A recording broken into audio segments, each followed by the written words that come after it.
सभी YouTube family को राम राम। मेरा चैनल पे आप सभी का स्वागत है। मैं बहुत ही सुंदर, बहुत ही प्यारा एक कृष्ण भगवान के कजरी गीत सुनाने जा रही हूँ आप सबके बीच में। आप लोग सुनिए कृष्ण भगवान कैसे शरारत कर रहे हैं जसोदा मैया के साथ में, नंद बाबा के साथ में, गोपिया के साथ में। तो आप लोग पूरा सुनिए और आनंद उठाइए। और चलिए देर न करते हुए मैं सुना रही हूँ, आप लोग सुनिए। कान्हा शरारत करे न जसोदा के गोदिया में, गोकुल नगरिया में ना हो। कान्हा शरारत करे जसोदा के गोदिया में, गोकुल नगरिया में ना। कान्हा शरारत करे जसोदा के गोदिया में, गोकुल नगरिया में ना। मैया मैया करे कान्हा एक क्षण दूजा न रह पावे। मैया मैया करे कान्हा एक क्षण दूर रह ना पावे। कान्हा करे बदमाशी दिया बुता के अनहरिया में, गोकुल नगरिया में ना।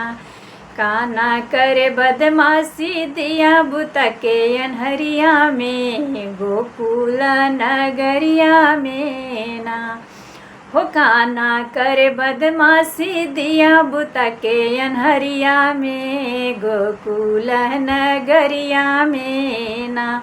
कान्हा करे शरारत जसोदा के गोदिया में, गोकुल नगरिया में ना हो। कान्हा करे शरारत जसोदा के गोदिया में, गोकुल नगरिया में ना हो। कान्हा करे शरारत जसोदा के गोदिया में, गोकुल नगरिया में ना।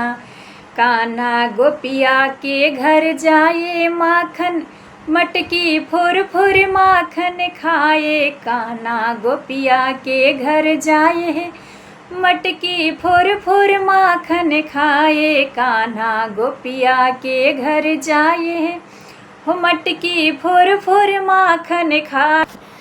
सब सखिया कहे माखन चोरे गलिया में है, गोकुल नगरिया में ना हो। सब सखिया कहे माखन चोर गलिया में, गोकुल नगरिया में ना।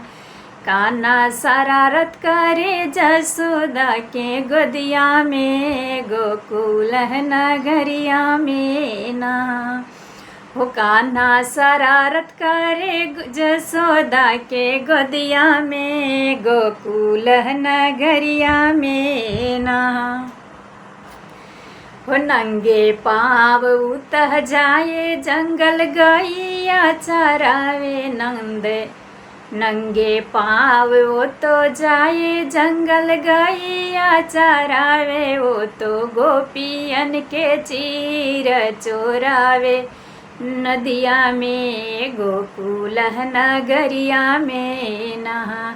नंगे पावे जाए जंगल ओ तो गैया चरावे। नंगे पावे जाए जंगल ओ तो गैया चरावे। उ तो गोपियन के कपड़ा चुरावे नदिया में, गोकुल नगरिया में ना। उ त गोपियन के चीर चुरावे ले नदिया में, गोकुल नगरिया में नहा हो। कान्हा शरारत करे जसोदा के गोदिया में, गोकुल नगरिया में ना।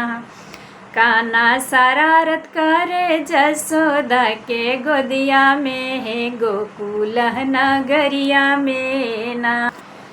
नंदे बाबा बाबा कहे बछड़ा खुल के दूध पियावे। नंदे बाबा बाबा कहे बछड़ा खुल के दूध पियावे हो। नंदे बाबा बाबा कहे बछड़ा खोल के दूध पियावे। नंदे बाबा हैरान है न कान्हा से है गोकुल नगरिया में ना। हो नंद बाबा हैरान है ये कान्हा से है गोकुल नगरिया में ना। हो कान्हा शरारत करे जसोदा के गोदिया में गोकुल नगरिया में ना। हो कान्हा शरारत करे जसोदा के गोदिया में गोकुल नगरिया में ना।